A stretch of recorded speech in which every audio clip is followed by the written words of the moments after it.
God, or who I call my Heavenly Parent. Either way, Heavenly Parent said to me that it was my love that saved you. My love flows in your veins, much like your blood flows in your veins. It's not your doctrine, and it's not your theology that saved you. It's only my love that saves.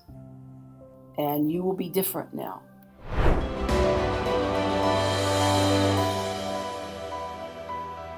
Welcome to the Brad Peterson Show, where we explore the biggest questions about life, consciousness, and what lies beyond the illusion.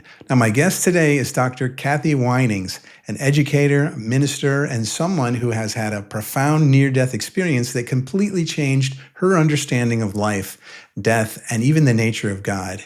Now, Kathy's story is incredible. She suffered a sudden medical emergency that left her unconscious for months. But during that time, she experienced something beyond this world, an encounter so vivid and so real that it reshaped her entire perspective on love, forgiveness, and what truly matters.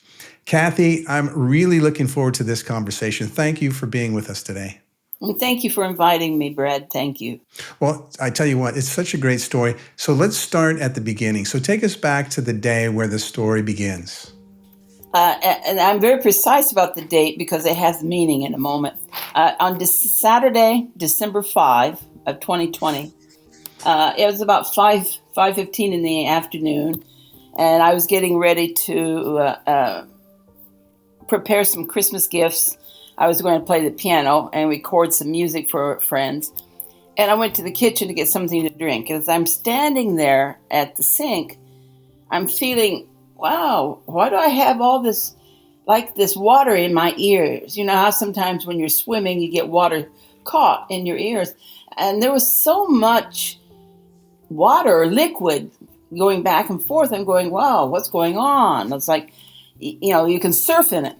So I thought maybe I got up too soon, too quickly from my chair. So I went back into the living room and sat down thinking, give it a minute or two and it will die down. You know, I'm 7 minutes literally from the local hospital. I just go over the ER. I mean, maybe it has to do with my heart aneurysm. I knew I had what's called an ascending aortic aneurysm, and they were monitoring it quite a bit. So I thought, well, maybe. I mean, they never told me what to look for. I mean, I don't know why something in my ears would indicate that. But as I'm thinking that, a woman's voice, older woman's voice said, no, you're not going to do that because you won't make it out your driveway. So call the EMS immediately.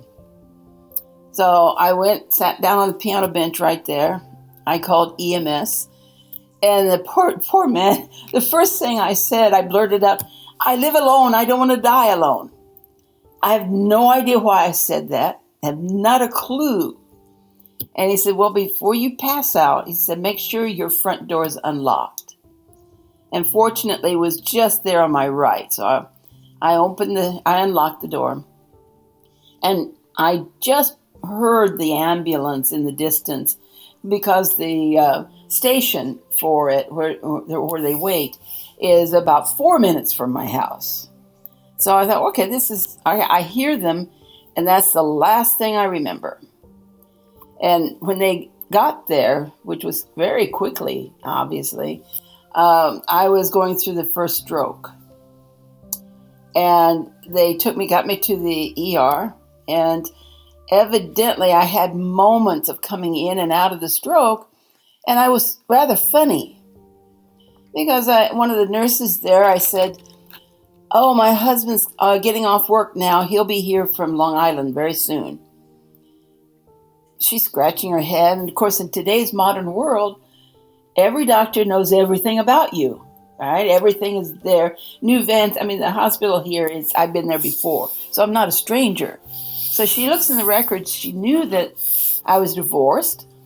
So she called my go-to person and said to her, has Kathy remarried recently? And my friend said, jokingly, well, not unless she eloped in the last 5 days. But then she gets serious and said, why are you calling me? And the woman said, because we don't know if she has a DNR order on her. We're not sure she will make it through the night. And that freaked out my friend. It really freaked her out. I never thought she'd ever have to make that kind of decision. Next thing, I'm out again for a while now. They evidently took me down to the major hospital, which is about a 40-minute drive, that had a brand new neurosurgical unit and institute that had just been put in that year. So I went in, they were able, this is a Saturday night, by the time they get me down there, it's 10 o'clock. It's at the window of this particular NDE, a particular aneurysm. They found a surgeon. What was interesting, going back to that woman's voice, I learned later it was my mother. I believe it was my mother, because my mother died on December 5th of 1985 at 5:15 in the evening. Same date, in terms of month and day, same time, and she died of the very same kind of aneurysm. She had a terrific headache, went to go lay down for a bit. The moment she sat down on the bed, my father said that as she was laying back, she died. She was dead before her head hit the pillow. And she represents the 65% of people with this particular aneurysm, cerebral aneurysm, who do not survive. It does not have a strong survival rate. It is very uncommon for it to rupture suddenly like that. The particular location for mine and for my mother's both, the reason it's so dangerous, is it was at the top of my aorta and my aortic artery. It's in an area of the brain right under it called the Circle of Willis, which is like the LA freeway. Since you're from California, you understand freeways big time. So that's what it all the blood nerves, vessels, arteries, liquids, all go through that area. And right under is where my aneurysm ruptured. And this is why it became very serious. And it's called a hemorrhagic stroke that I had. I had 3 of them ultimately, because the internal carotid artery is in that area as well. So it was a triple whammy for me. They say that if you can survive the first 4 hours, you have a good chance of living. But then the quality of life will vary. Usually about another 25% have a disability so severe that they end up in assisted living or constant care. And only 10% survive with very little damage. I'm in that group. So, and my surgeon calls me his miracle patient. But so began, a month there in the ICU, in and out of consciousness. Of the time I was in the ICU, I have only 5 memories, brief memories, snippets. But other than that, I was either out or in what I call La La Land. And again, I was funny. One of the nurses, evidently, I said to her, why do you have an American accent? And she looked at me and she said, honey, where do you think you are? I said, well, England, of course. So different places that I've lived sort of featured in my humor. Or I said to because it was COVID, no visitors except your chaplain. My chaplain at that hospital happened to be a former student of mine in seminary. And at one point I said to her, have you seen the Dishy Doctors? And she teases me on that one to this day, because that's not something I would ever say. Or my surgeon asking me every morning, do you know where you are and what your name is? And I go, well, if you don't know, then we're in big trouble, because I haven't a clue. So I was in and out like that. But finally, on New Year's, Christmas, I began to level out a bit. And they thought maybe they could transfer me to the first hospital up near where I live, only because they have an outstanding residential rehab program. So the ambulance came. Of course, I have no memory of that. But I would say just on the edge of the village here, I crashed pretty hard, and they were losing me. And that began my first part, what I call the catalyst of my total NDE experience. And that's when I thought that I was being taken to a dairy farm. I have no idea why a dairy farm, although they say for some NDEs, you end up transitioning to a place that keeps you calm. And both of my parents grew up in a farm area. They were farmer families. So, and I loved my grandparents' farm. So I have a feeling that's why, because that brought me the most calm and peace. But I'll tell you, I'm looking around and I see this red barn. I have never, ever seen red that intense. It vibrated. It shimmered.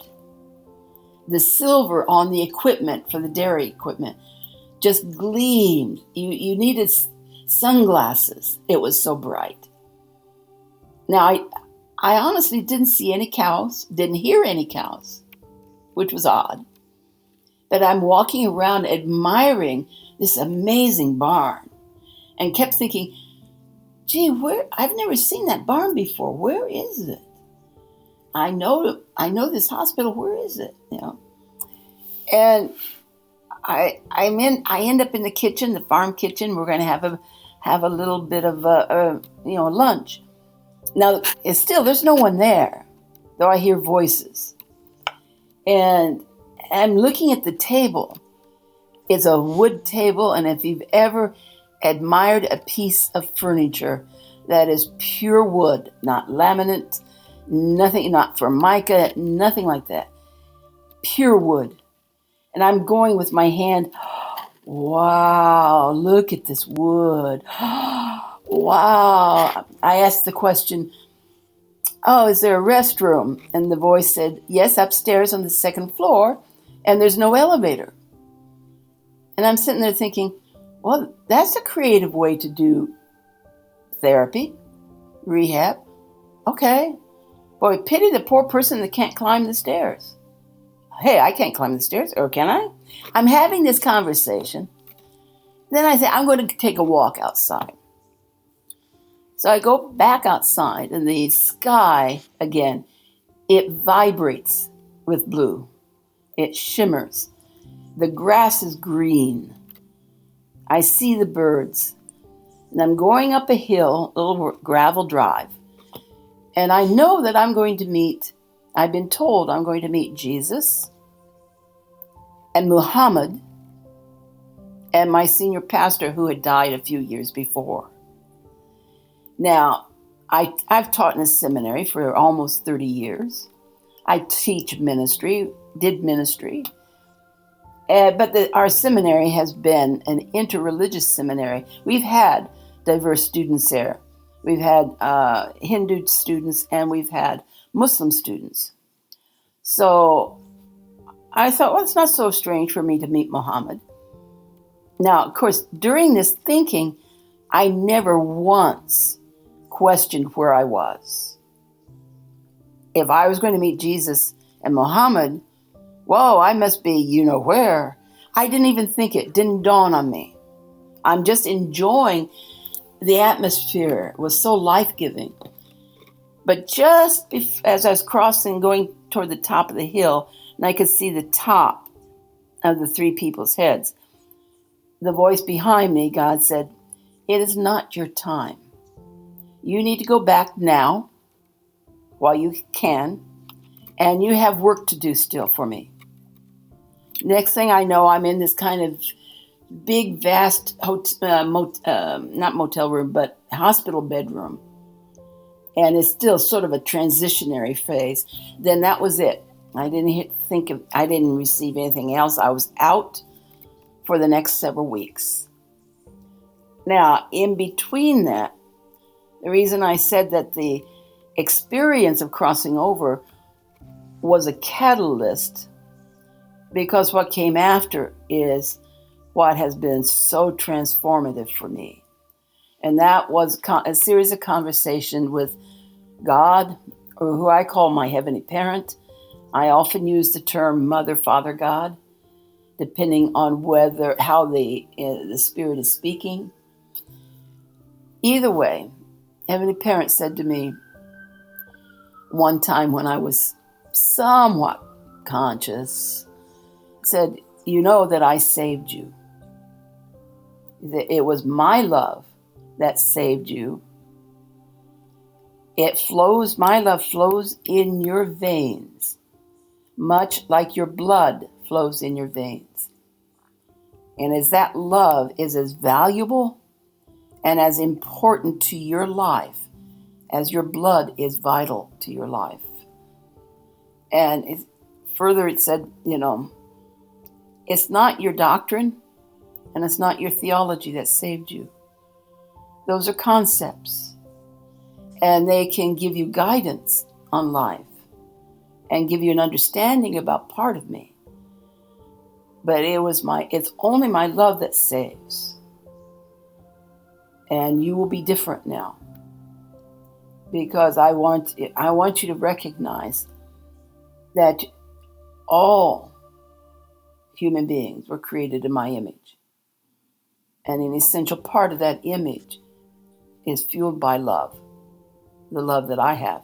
So you have to understand what love really means and how to change your life to reflect that love.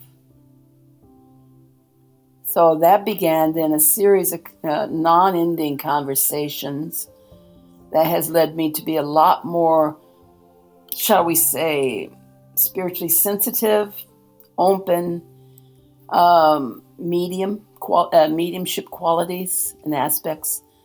I have had many conversations now with God, with Jesus, and with others about what I'm supposed to do. But the primary part of it was the need for me to understand what love is. And that is, God made it very clear to me that even though, men and women, human beings, have not always reflected and demonstrated that level of love that has been bequeathed to them, that flows within everyone, nonetheless, we are capable of having that kind of love, developing that. And that's what God said that I'm supposed to do, is to really focus on developing that, having that kind of unconditional love. Some things that my Heavenly Parents said to me quite clearly, said, "I love all my children unconditionally, good or bad. I love them. They are loved by me. They just may not recognize it. They may not feel it. They may not experience it directly like you are now. But everyone has that capability. And that's what saves you. And that's what saved you. Therefore, you will be different from now on." And one of the first tasks that I was given dealt with forgiveness. And it says, to err is human, to forgive divine. But I had to, when I reflect on that, did I really understand that? Or was it an excuse? When we hear to err is human, do we use that as an excuse to not change? And to say to forgive is divine, but that's difficult to do. So it was hard for me to forgive certain people. I would say, I forgive you. But how much did I still dwell on it, or they perceived wrong? But I wasn't being asked to forgive people.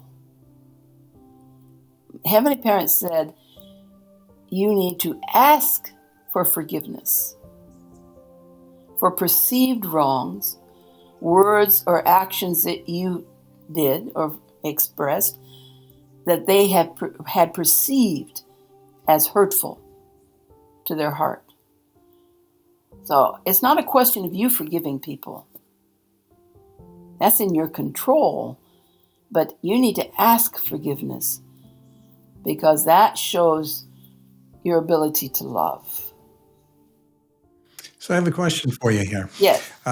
As you've explained this in great detail, it did seem like when you went into your NDE, oftentimes you'll hear folks that float above themselves on the table and they see that and they transition off.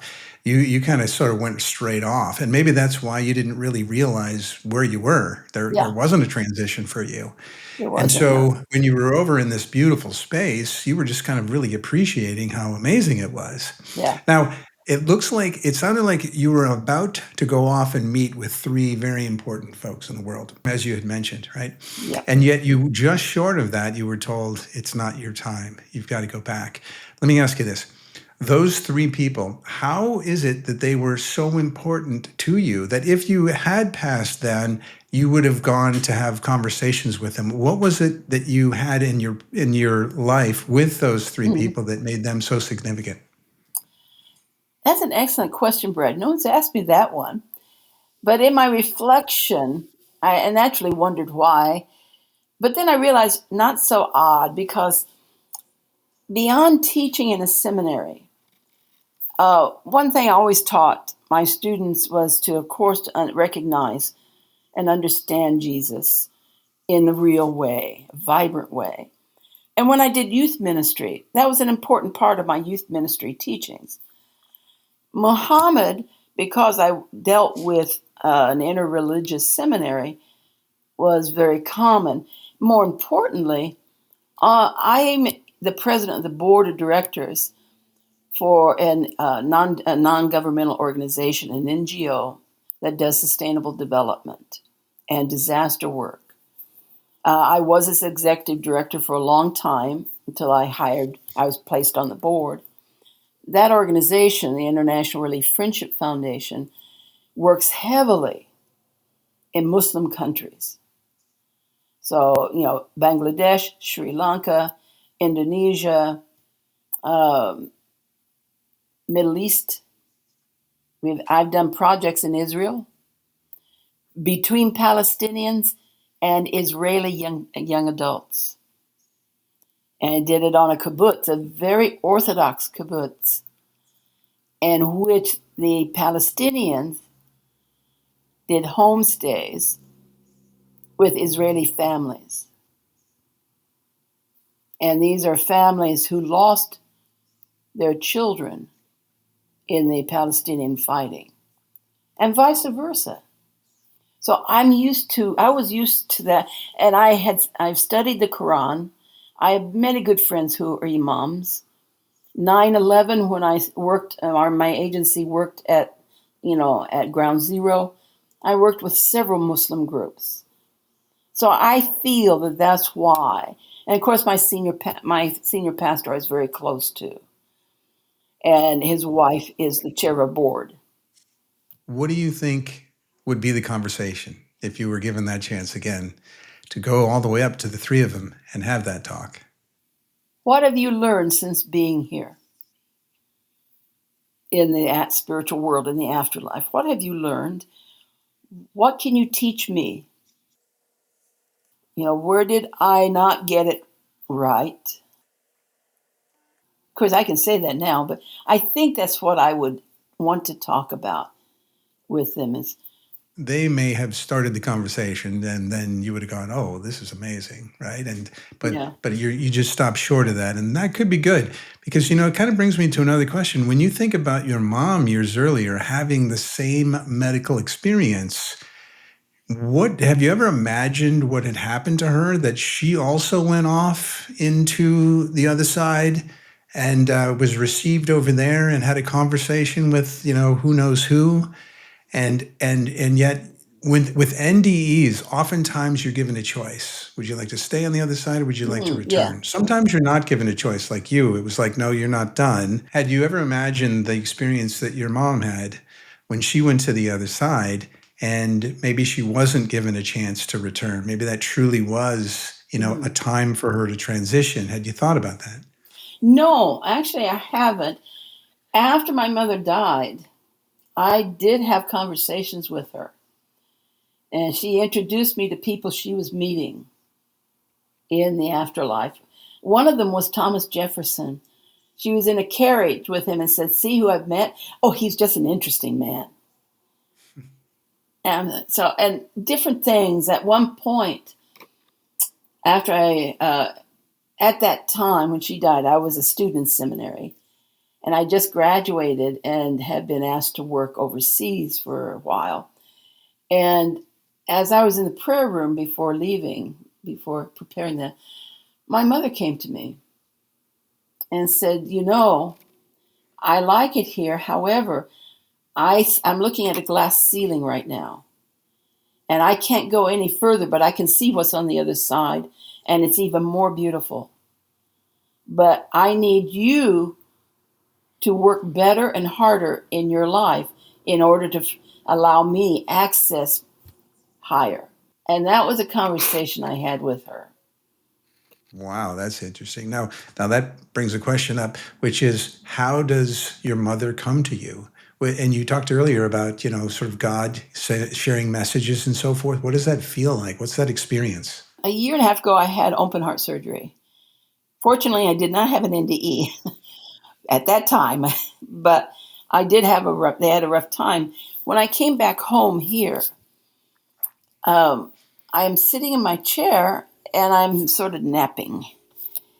And next thing I know, I feel this hand go like this, caress my head, and it was like putting a blanket over me. And I woke up and said, "Mother? Mom?"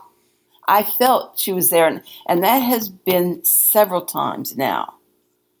Off and on, I will feel her presence here. Now, since that time that I described a moment ago, I haven't heard her voice, but I have felt her presence here. And it's like seeing, I see her, but not fully her. It's sort of like a gauzy kind of ethereal kind of experience. But I know it's her. I just know it's her. So I know that she's been here, and she is here oftentimes. Well, that's amazing. You hear this all the time, that your loved ones, relatives are always with you and they're helping you along the way as long as you're open to it. Yeah. And it sounds like, and sometimes after you have an NDE, you're more open to many things, certainly that. And the knowing that you mentioned, that she's there and that she, touched your head and put the blanket on you and communicates with you. It's kind of like back when you were talking about the NDE and you were sort of given direction through the farm area, and then that you had to return. That wasn't really people talking English to you, I'm guessing. That was more knowing, a telepathy and, a communication ability that's quite different. Yes. It was, and and even today, when I set aside time every day for quiet and reflection, and to not only speak with Mother God, Father God, but to listen, because my NDE taught me now to really take the time to hear, because I have learned and experienced that God is willing and able to speak to anybody if we're willing to stop talking and listen. Exactly. Well, hey, this brings us into this wonderful segment I have in the middle of this interview, which is called Heart's First Whisper. The intention here is these questions that I share with you are meant to be sort of questions that allow you to use your intuition to respond to. Okay. All right, so let's go ahead and try that one. What do you feel happens when we die? I feel and I sense and believe that we sort of transition into another dimension, realm. One, you can call it heaven, you can call it spiritual realm, but I believe it's vast. And I think there are, you can meet loved ones again, but I think you transition into that area. And depending on how I've lived my life,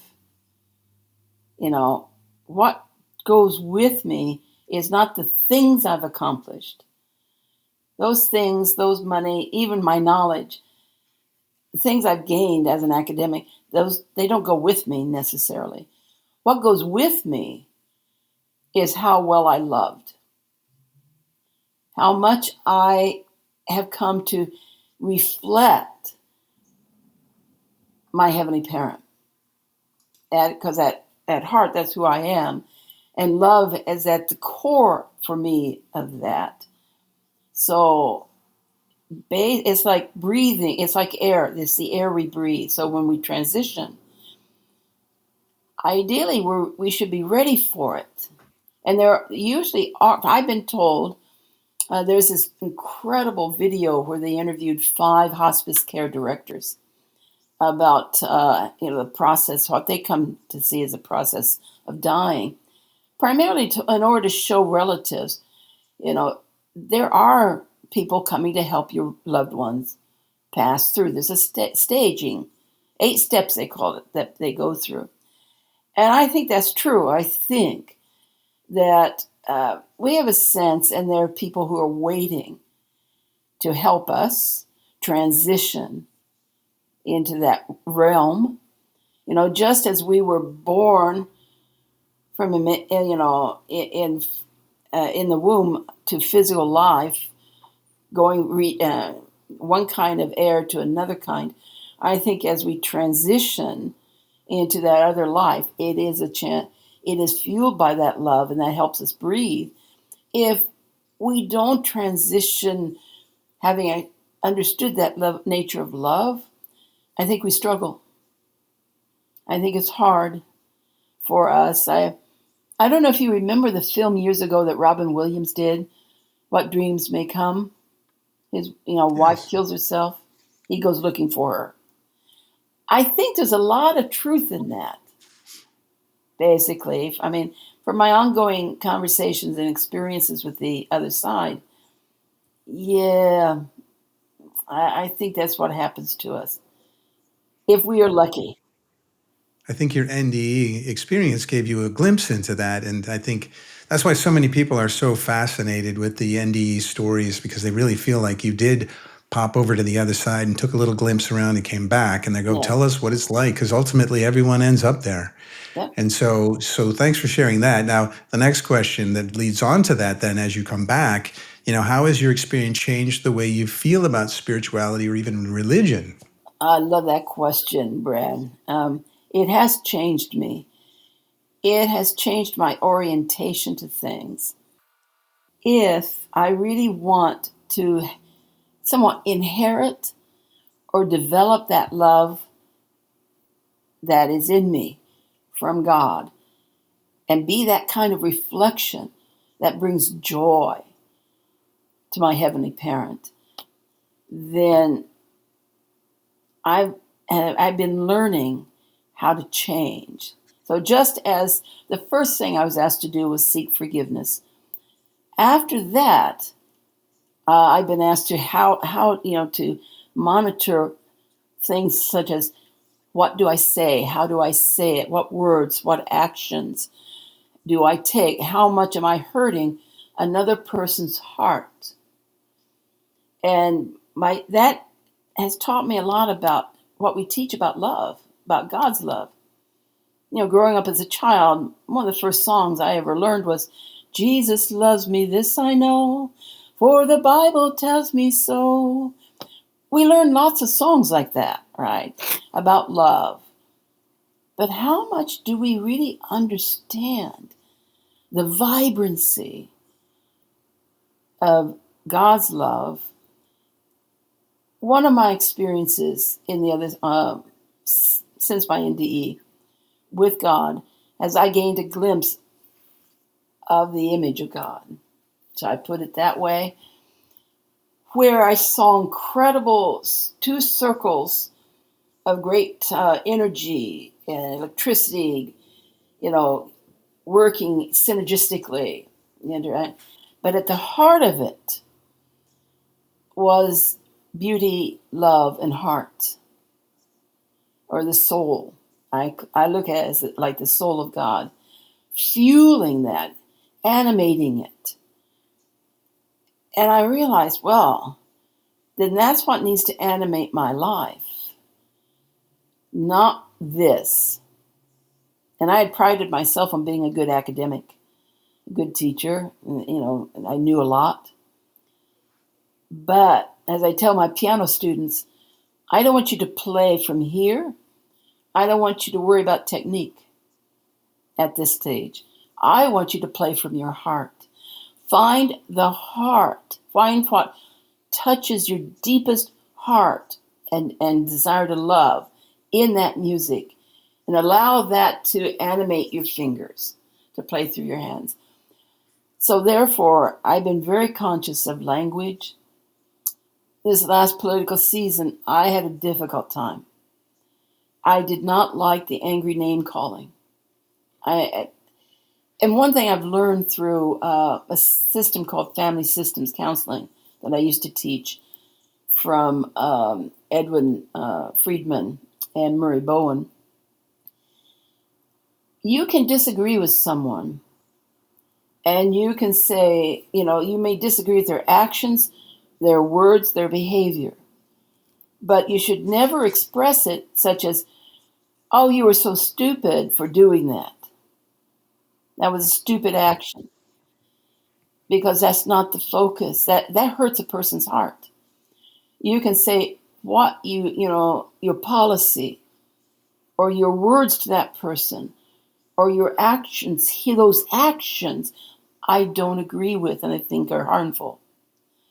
And it allows you still to recognize that person as a son or daughter of God who is loved by God unconditionally, regardless of what they've done. Oh, yeah. No, I love that. And, when you think about being loved unconditionally, you think about, well, what makes it unconditional? Well, the fact that you have no judgment, right? So you don't judge anyone else. And by the way, I think when you're talking about giving some folks some constructive feedback, it could be that you comment on their actions or their behavior, but not them as a person. If you comment on their actions or behavior, they can modify that and they can go, sort of improve if they'd like to. But if you comment on them as an individual, well, what do they do with that, right? So Yeah. That's very true. Now, these sorts of lessons that you've learned, as you see in this question, was this done before or after? Is this a spirituality thing or was it a religion influence? I would have to say, I think my gut response would be it's spirituality. I've come to look at, Chris, coming from a seminary professor, this may be strange, but I think religion is something that we have developed to help us connect to God or to seek to understand. They're labels. Those labels we don't take with us. I know we love our jokes about, oh, I'm in heaven. Oh, this room here, you got to be quiet. They think they're the only ones here. All right. But religion is man-made, I think.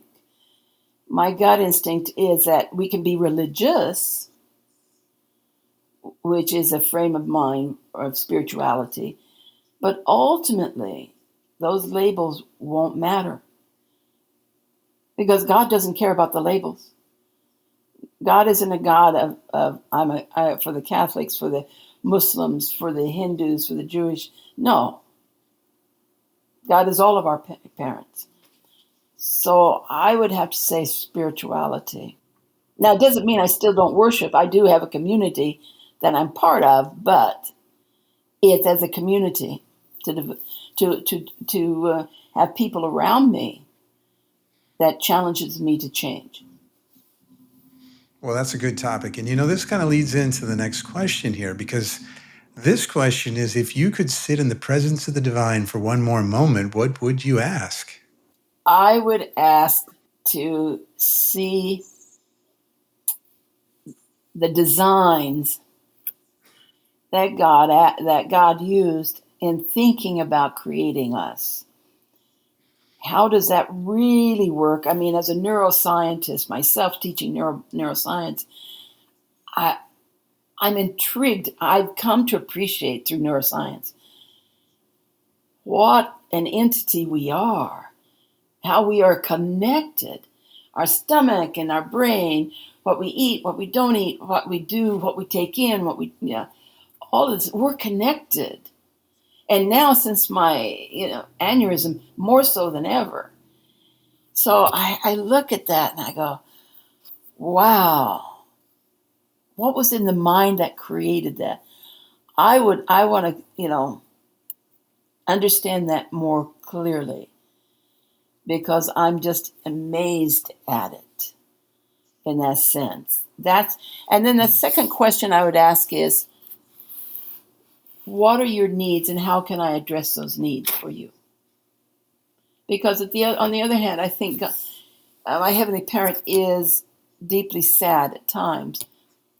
Why not? When he looks at Ukraine, he looks at Gaza, he looks at this place, that place, the devastation of the fires or the hurricanes or all these things going on, the bombers. That must deeply hurt God's heart.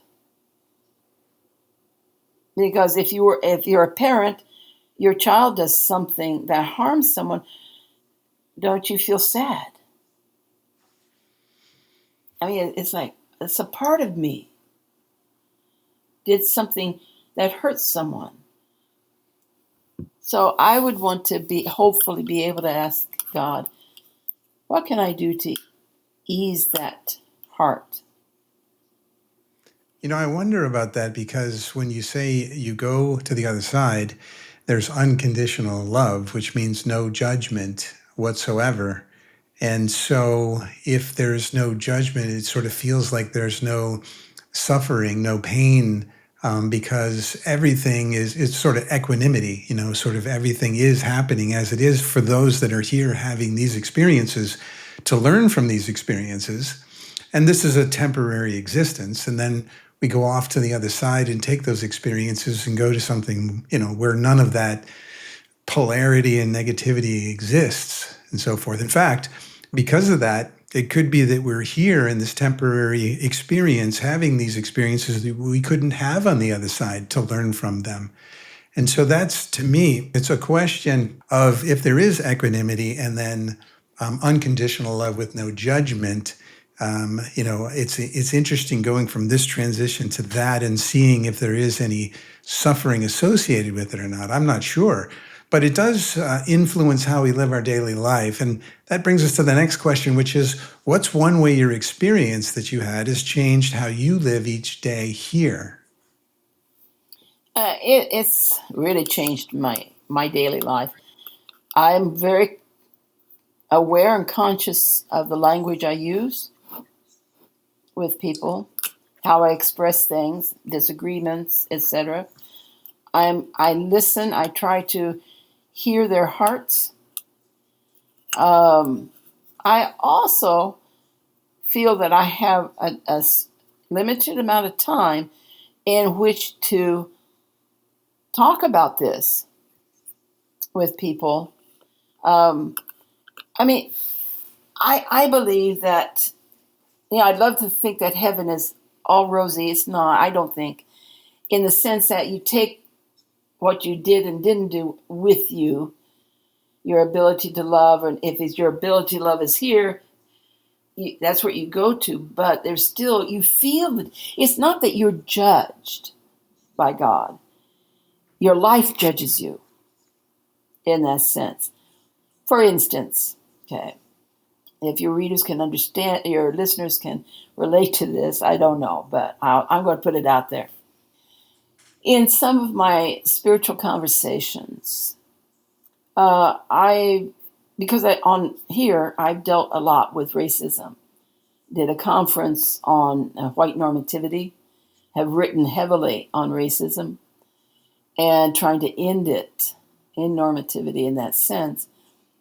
And I was introduced to two enslaved people. They were enslaved in the household of James and Dolly Madison.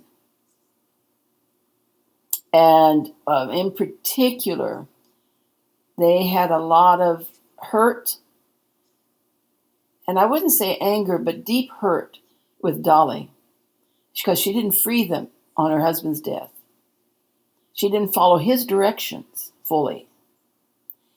And she mistreated them, even though she's a beloved first lady. And she had beautiful points, but, the one young woman, her maid, she had 5 children. She never got to see her 5 children in life. Dolly sold them, all but one. One of them died. So she sold her 5 children. She never saw them, never knew what happened. And her heart was aching, and it has been aching. Then I had the chance to hear that and talk with her and talk with Dolly and understand that was something that she took with her when she passed, that longing. So it's not that it's something that God did or didn't do, but when we harm someone's heart, if we don't rectify that, clarify that, this side, we have to do it there in some form. So in that way, I'm very conscious of what I do to people every day, what I say. And I'm very easy to say, please forgive me if that hurt your heart. I was in a conversation last night about that, and I said, I'm sorry I didn't respond the way you wanted. And I hear your heart. Well, that's an amazing lesson, that you take back for sure. And it kind of dovetails in to this next question too, which is based on going and them suggesting, no, you have to go back. Your work isn't done here. How do you feel now, that your purpose is here in life right now?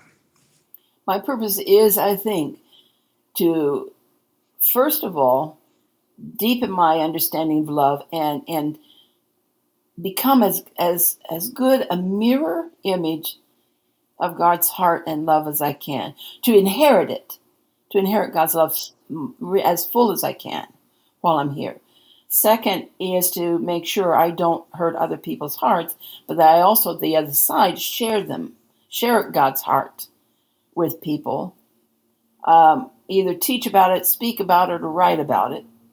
Certainly I'm writing my own story, my own memoir about my NDE, but I do a lot of writing for journals. I also find that I'm an editor, professional editor, now on the side, now that I'm retired. And I have some interesting perspectives. Someone says something, and I will comment in my editing comments. I'll say, this is the impact I'm feeling from this. Is this what you really mean to say? So everything I do, I try to do that. When I'm with my piano students, and they're mainly teenagers, I, try to get them to live based out of their heart. Let their heart, deepen with God and how to express and let that guide their life. To become less quick to anger is another thing. I'm an Aries woman who is very opinionated at times, and I've had to really I have to shift that and not be so quick to get angry. Used to be, have you ever been cut off by a car on the road, right? I don't know what you do or say, but I'd be in the car by myself. I'd be driving and I'd go, because I was never allowed to swear as a child. I go, dirty frick, kind of thing. How terrible. Oh, that stupid person. Okay. The other day, someone cut me off, and I realized I really must have learned something because I didn't do that. I mean, he could have hit me. But I said to myself, and I put it out there in a sense, I hope that that person is able to learn some better driving techniques so that he doesn't hurt himself or others. And when I got home, I'm sitting there going, wow. And that came naturally. I didn't have to think about it.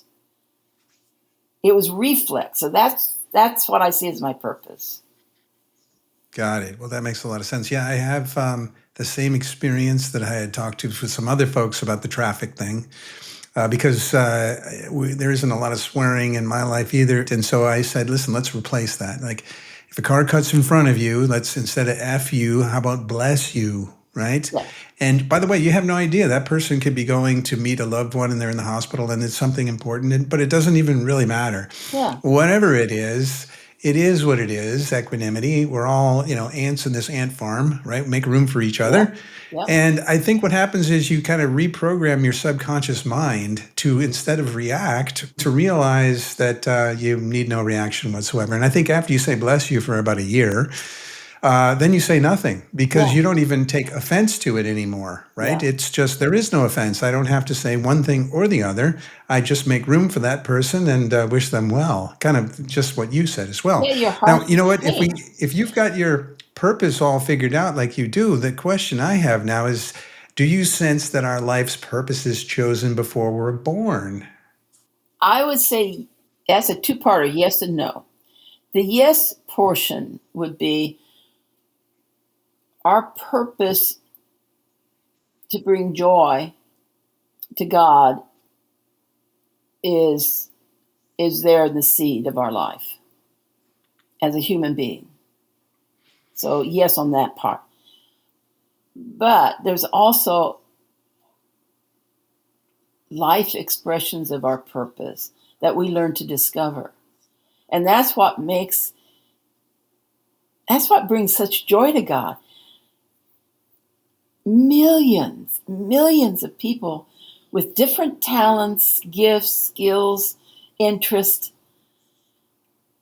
God must get such a kick out of seeing that diversity, that range.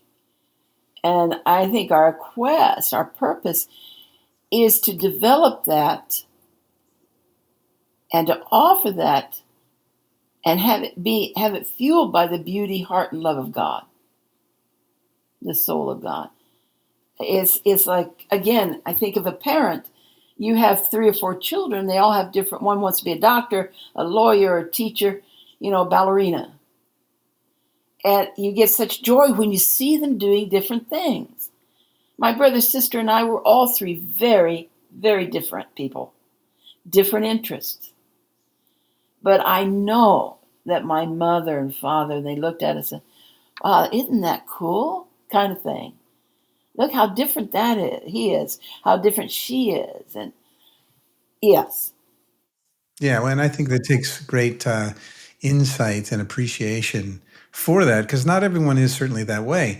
And by the way, that brings us to, what's the most surprising shift in your abilities since returning? More spiritual abilities, sort of empath, various things like this. What's the increase on your side since the NDE? Oh, definitely the mediumship.